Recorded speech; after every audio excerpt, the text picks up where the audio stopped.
Bonsoir, donc je m'appelle Vincent Caillès, donc je suis climatologue, je suis issu de Météo France et depuis 2010-2012, j'ai oublié un peu, 2012, j'ai été mis à disposition du réseau des chambres d'agriculture pour m'occuper des parties climat de projets d'adaptation de l'agriculture au changement climatique.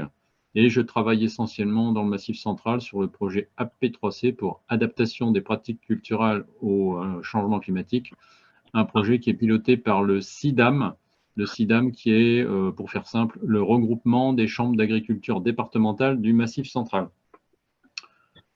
Donc, ce soir, je vais vous parler donc des projections climatiques, du changement climatique tel qu'il est effectivement à l'œuvre sur le territoire du PNR du Pilat, mais de temps en temps aussi sur l'ensemble du Massif central pour vous resituer un peu l'ensemble.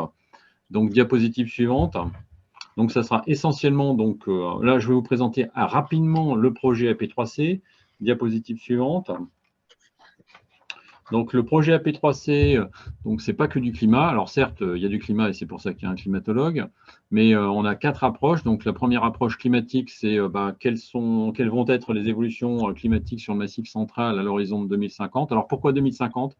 Je vais vous le dire tout de suite. En fait, c'est une combinaison d'intérêts. Premièrement, 30 ans, plus 30 ans, ça correspond à peu près à la durée de vie d'un exploitant agricole sur son exploitation. Voilà, donc c'est une échéance qui lui parle beaucoup plus que 2100. 2100, ça peut parler à des citoyens, mais opérationnellement pour les agriculteurs, plus 30 ans, ça leur parle plus. Et deuxièmement, cet horizon 2050, enfin plus 30 ans, c'est un horizon sur lequel il y a très très peu de divergence entre les scénarios d'émissions de gaz à effet de serre. Pour dire les choses simplement, le coût est parti. Donc là, je vais vous montrer comment est-ce que le coût est parti sur le Massif central et plus particulièrement sur votre territoire. Ensuite, donc derrière, on a une approche agronomique agronomique locale, c'est-à-dire c'est quoi les changements sur une parcelle agricole. Ensuite, lorsqu'on regroupe des parcelles agricoles, c'est quoi les modifications des systèmes. Et ça peut aller jusqu'à une approche territoriale en particulier qui nous a été demandée donc, par le commissariat du Massif central. Donc, je vais vous parler un tout petit peu de méthode climatique. Diapositive suivante. Pourquoi? Parce que c'est quelque chose qui n'est pas très connu parmi les utilisateurs des projections climatiques, c'est que les projections climatiques sont habituellement mises à disposition de tout un chacun et que vous pouvez aller vous-même télécharger sur le site DRIAS les futurs du climat. C'est encore actuellement le résultat de modèles physiques de recherche qui cherchent à répondre à la question du pourquoi du changement climatique. Et c'est-à-dire à essayer de mettre à jour et d'affiner notre compréhension des différents processus et des phénomènes qui sont en jeu dans le changement climatique. Par contre, le but premier n'est pas de décrire ce qui est en train de se produire au sens de trajectoire. Et c'est tout le contraire avec AP3C, puisque nous avons mis l'ensemble de nos capacités sur une description de trajectoire réellement engagée. Et comme c'est un outil qui est plus léger, au lieu d'avoir quelques dizaines de projections au maximum, on en a fait 10 000. Et puis, donc, ça nous a permis également, via une méthode, on va dire, novatrice de prise en compte des reliefs de proximité, d'avoir un certain nombre de cartes, donc avec une représentation au pixel de 500 mètres, et je vais vous les présenter ce soir. Le plus important, je l'ai souligné donc en dernier point, c'est le fait que les projections AP3C sont compatibles avec les trajectoires qui sont engagées sur le territoire, sur les territoires d'études dont le vôtre. Et ça, c'est une caractéristique encore actuellement qui est unique. Donc, il y a une des explications possibles, c'est derrière. Donc, diapo suivante.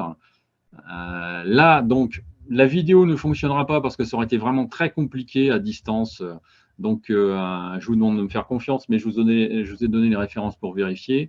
C'est donc un confrère, physicien du climat qui s'exprime, Sébastien Doutreloup, qui est le détenteur de l'édition 2021 du prix de l'Association internationale de climatologie, dans le cadre d'une formation universitaire à distance, d'un MOOC, qui a entre autres vu la participation de l'ancien vice-président du GIEC et de l'actuelle coprésidente du groupe 1, qui s'appelle Valérie Masson-Delmotte, donc des gens, on va dire, reconnus, réputés au niveau international, qui nous racontent quoi? Qui nous racontent des choses qui sont connues dans le domaine des climatologues, c'est qu'il n'y a pas d'observation météorologique dans les modèles climatiques physiques et qu'on ne peut donc pas s'attendre à ce qu'ils reproduisent les évolutions réelles du climat. Alors ça, c'est une affirmation de principe, mais même si on ne peut pas s'attendre à ce qu'ils reproduisent ce qui est en train de se produire, ça aurait pu quand même être directement, on va dire, valable par hasard.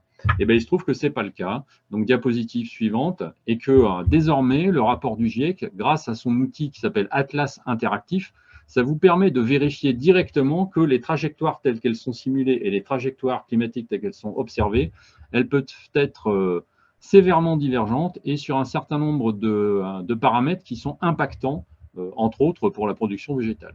Donc là, ce que j'ai choisi, c'est l'évolution de la température printanière, alors la température diurne, la température maximale quotidienne. Sur votre gauche, vous avez donc les évolutions telles qu'elles sont reprises par les derniers modèles de simulation qui ont été sortis dans le rapport du GIEC à partir de l'année dernière, à partir de août 2021 d'ailleurs. Donc, entre le proche passé et le proche futur, selon un scénario moyen d'émissions de gaz à effet de serre, mais étant donné que l'échéance n'est pas très lointaine, ça ne serait pas très différent avec d'autres scénarios d'émissions de gaz à effet de serre. Et ce qu'on voit, c'est que sur le territoire du Massif central, les trajectoires qui sont modélisées sont de l'ordre d'une élévation de température donc diurne du printemps, de l'ordre de 1,5 à 1,6 degrés en 55 ans. Et sur votre droite, vous avez la réalité observée. Donc, en tendance décennale, il se trouve que c'est exactement la même période que ce qui a été utilisé par le projet AP3C, donc entre 1980 et 2015. Et qu'est-ce qu'on a donc sur une période de 35 ans, donc qui est plus courte? Et bien, pour le même paramètre, on a déjà donc une élévation de température de 2,5 à 3,8 degrés. Donc, en gros, sur ce paramètre-là, le changement climatique observé, il va 3 à 4 fois plus vite que les simulations, y compris les plus récentes. Donc évidemment, nous, dans le projet AP3C, étant donné que derrière, on a de l'adaptation agricole et les agriculteurs, ils servent à produire la nourriture, c'est vraiment absolument indispensable pour nous. Donc on a été contraint de produire des projections climatiques qui sont compatibles avec les trajectoires telles qu'elles sont réellement observées. Diapositive suivante. Donc là, je vais simplement, je ne rentre pas plus dans la méthode, hein, mais je vais simplement vous montrer donc les domaines sur lesquels on fait de la cartographie, sur lesquels on fait des projections. Donc jusqu'à présent, on en était au domaine vert. Donc vous voyez le rectangle vert, vous voyez donc le département 42, donc ça comprenait déjà le PNR du Pilat. Et puis cette année, donc on est en train de produire des informations projetées sur un rectangle un peu plus grand. Pourquoi? Parce que le commissariat du Massif central était satisfait de nos prestations, donc il nous a demandé d'étendre notre domaine d'influence à l'ensemble du territoire du Massif central, y compris donc le Morvan au nord et la Montagne Noire au sud. Et la diapositive suivante, je vous ai montré donc le réseau sur lequel donc on fait des projections, parce qu'avant de faire des cartes, on fait d'abord donc une analyse, on va dire point par point. Donc voilà le réseau total donc sur le Massif central. On a environ 230 points sur lesquels donc on fait des analyses et des projections climatiques. Et maintenant donc je vais vous montrer donc directement nos résultats. Donc des résultats de température, de précipitation et de demande évaporatoire. Donc, ce n'est pas l'évaporation directe des océans, c'est la demande évaporatoire d'un végétal de référence, l'herbe, qu'on appelle l'évapotranspiration potentielle, autrement dit ETP. Donc, on va commencer avec les températures. Donc, je vais faire d'abord annuel, puis ensuite je prendrai donc 2 ou 3 saisons pour les 3 paramètres. Pour la température moyenne annuelle, donc voilà ce qui est en train de se produire sur le Massif central. Alors, systématiquement, je vous présenterai l'échéance 2000, l'échéance 2050 ou l'évolution entre les deux, pour bien vous spécifier que nous, ce qu'on a fait, ce n'est pas uniquement des projections, mais c'est-à-dire quelque chose vers le futur, mais on l'a rattaché à ce qui est en train de se produire réellement. Voilà, on vous décrit la trajectoire telle qu'elle s'est réellement enclenchée sur le territoire. Et donc, ce qu'on peut voir, donc regardez la valeur centrale, 1,5 degré, 1,85 degrés en 50 ans, donc ça fait 3,7 degrés par siècle, si vous préférez. Et puis, ce qu'on voit, c'est que, surtout, c'est qu'il y a énormément de détails localisés. Regardez, par exemple, le Cantal en plein centre, bah, vous avez donc une influence de l'encaissement des vallées qui est particulièrement important, c'est-à-dire qu'à quelques kilomètres d'écart, vous pouvez avoir des vitesses d'évolution qui sont assez sensiblement différentes, de l'ordre de 20 à 30%. Donc, bien entendu, je ne vais pas me contenter de cartes sur le Massif central. J'ai fait des zooms sur le PNR du Pilat. Donc, diapositive suivante. Donc, j'ai remis les départements pour que vous vous situez bien. Donc, la Loire, la Haute-Loire, l'Ardèche, l'Isère et, j'ai oublié, le Rhône. Ça doit être ça, ça doit être le Rhône.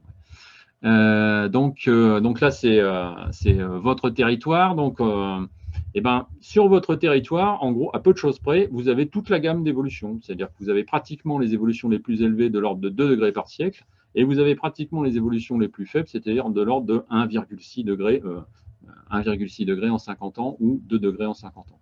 Donc voilà, y compris sur votre territoire, même s'il y a d'autres territoires qui sont encore plus contrastés, pour un paramètre qui pourtant est assez tamponné, assez moyen, c'est la température moyenne annuelle, vous pouvez avoir des vitesses d'évolution qui sont sensiblement donc différentes, alors qu'à la base, on pourrait se dire le changement climatique, c'est un phénomène global. Certes, c'est un phénomène global, mais ce phénomène global, il a des conséquences locales différenciées, y compris à une échelle infradépartementale. Donc maintenant, on va au lieu de faire des évolutions, on peut aussi regarder la situation 2000 à 2050. Voilà ce que ça donne sur votre territoire. Et ce qu'on peut voir, donc, c'est la montée en gamme des couleurs, c'est-à-dire un décalage de l'ordre de 2 degrés de visu.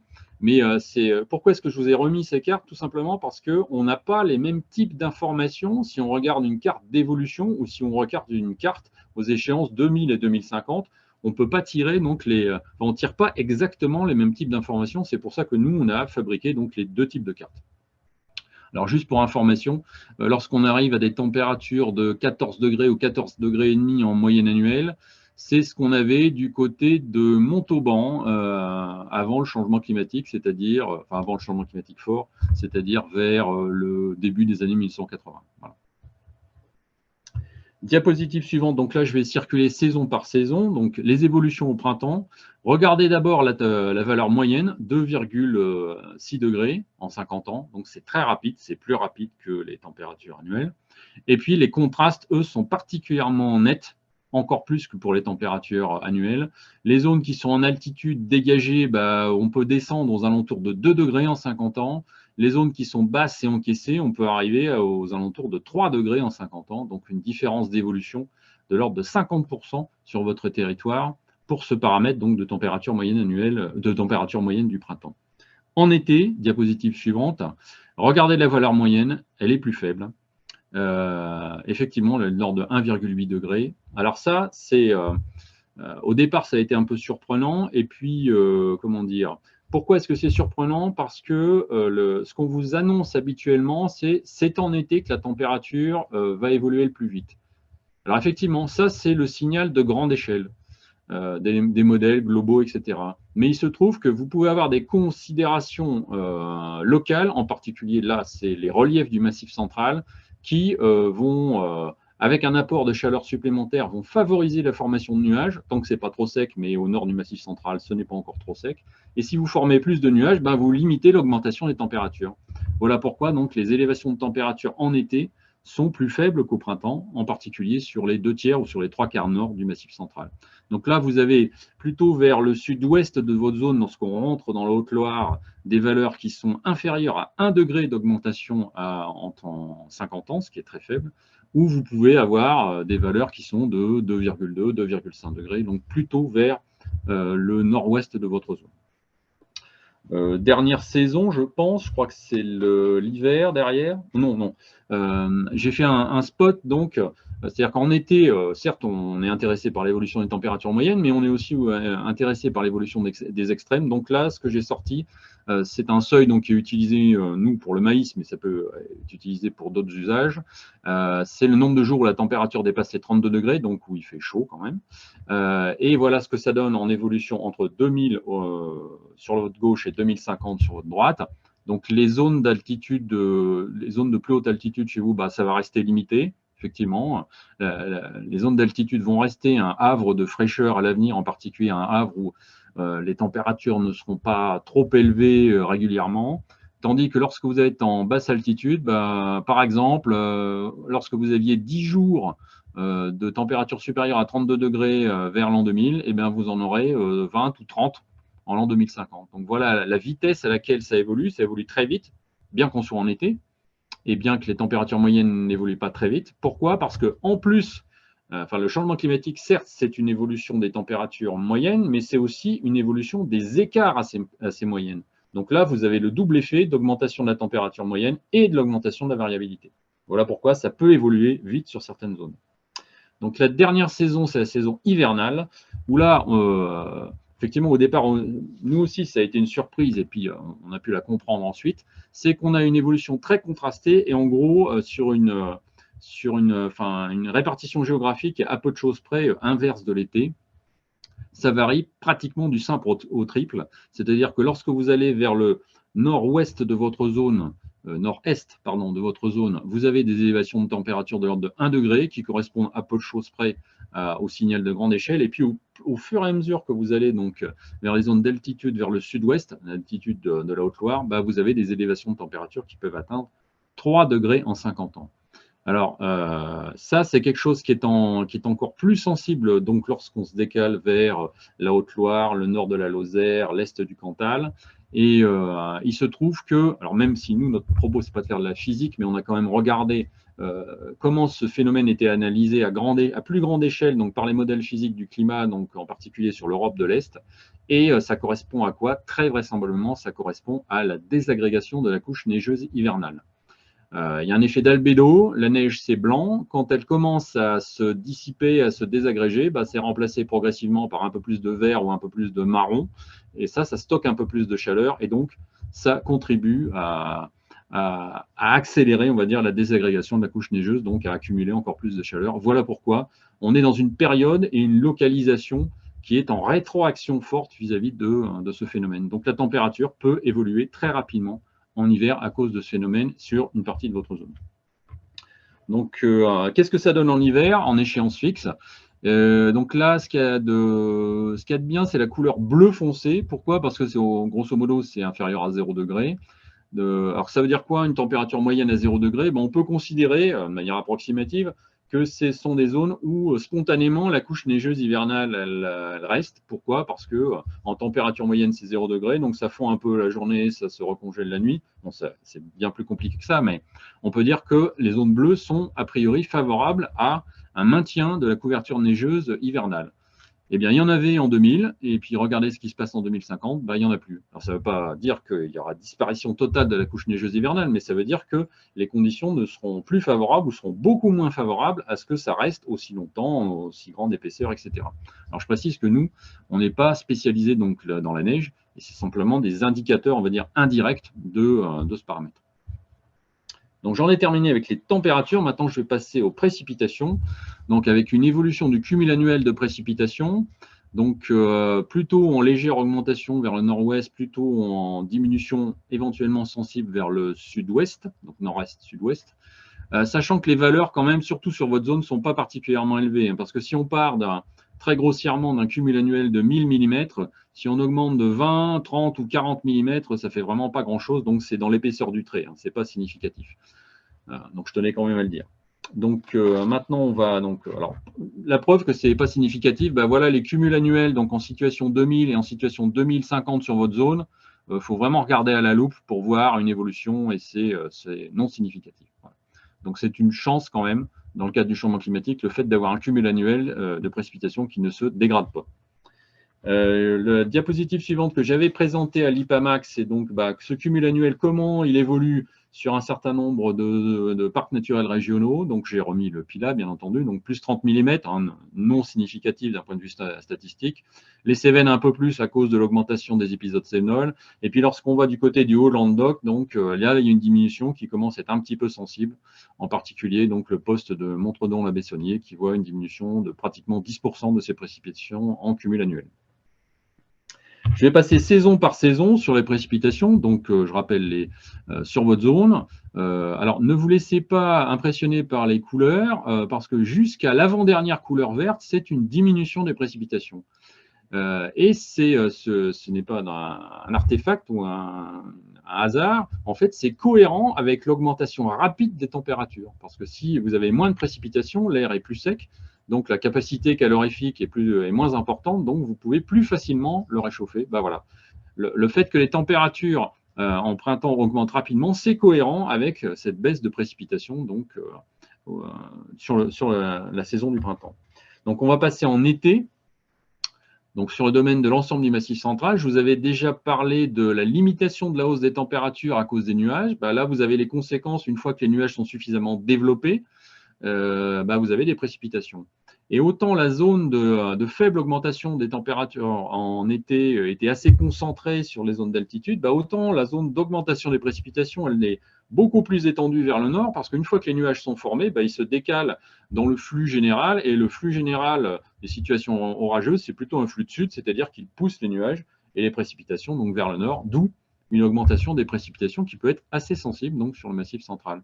Et donc j'ai fait un zoom sur votre zone, où là vous êtes un peu en marge de cette augmentation de précipitation, donc vous avez un contraste, sachant que les valeurs sur votre zone sont limitées, donc a priori ça n'est pas statistiquement significatif, mais vous n'êtes quand même pas dans une situation où vous seriez en cumul estival de précipitations en forte diminution, qui est le signal de grande échelle qu'on vous présente habituellement. Donc vous êtes plutôt en stabilité sur votre zone. Donc ça, c'était pour l'été. Oui. Donc la saison en sens inverse, donc l'hiver. Donc là, j'ai remis l'ensemble du massif central. Pourquoi? Parce que vous avez une grande bande qui va du sud-ouest au nord-est, où vous avez une diminution des précipitations. Et vous avez une marge, on va dire, à la fois vers le nord-ouest et vers le sud-est, qui touche un peu votre zone, où vous avez une augmentation des précipitations. Donc, vous êtes plutôt dans une zone où, on va dire, c'est plutôt favorable l'hiver, c'est-à-dire qu'il y a un maintien, voire une légère augmentation des précipitations. Et sur la diapositive suivante, j'ai fait le zoom effectivement sur le PNR du Pilat. Voilà. Donc, alors, les précipitations qui sont en augmentation significative, c'est uniquement la dernière couleur, le vert foncé. Ailleurs, on peut considérer que c'est en non-augmentation. Mais quand même, là où ça augmente, ça peut être un facteur, on va dire, légèrement compensatoire des augmentations rapides de température dans une désagrégation pas trop rapide de la couche neigeuse, sauf que ce n'est pas exactement à l'endroit où vous aviez les altitudes les plus élevées. Donc, en général, l'augmentation des précipitations hivernales, ça peut être un facteur qui limite la désagrégation de la couche neigeuse, pour autant qu'il ne fasse pas trop chaud. Voilà. Parce que sinon, ce sont des précipitations sous forme de pluie. Donc, dans un bilan hydrique, vous avez certes les précipitations qui sont en positif, qui vous apportent des choses, mais vous avez en sens inverse donc la demande évaporatoire, donc là, l'ETP. Donc, voilà comment ça va évoluer sur le massif central en 50 ans, voilà comment c'est en train d'évoluer, avec en plein cœur du massif des évolutions de l'ordre de 100 mm, on va dire, enfin 80 à 100 mm, et en périphérie, donc ça peut atteindre 160, 180, voire 200 mm sur le sud du massif central. Donc là, j'ai fait un zoom aussi sur votre zone d'intérêt. Voilà ce qu'on observe chez vous. Donc sur les altitudes les plus élevées, effectivement, une demande évaporatoire supplémentaire de 100 mm, tandis que dans les zones vers le nord-est, vous êtes plutôt aux alentours de 130, 140 mm supplémentaires. Alors même si le cumul annuel de précipitations, il n'est pas en évolution significative, ça, c'est une demande évaporatoire supplémentaire. Donc on peut considérer en première approximation que c'est quand même un stress hydrique supplémentaire. Et pour que les choses soient plus claires, j'ai fait directement la différence entre les deux, c'est-à-dire précipitation en positif et évapotranspiration potentielle en négatif. Et voilà ce que ça donne en situation 2000 et 2050.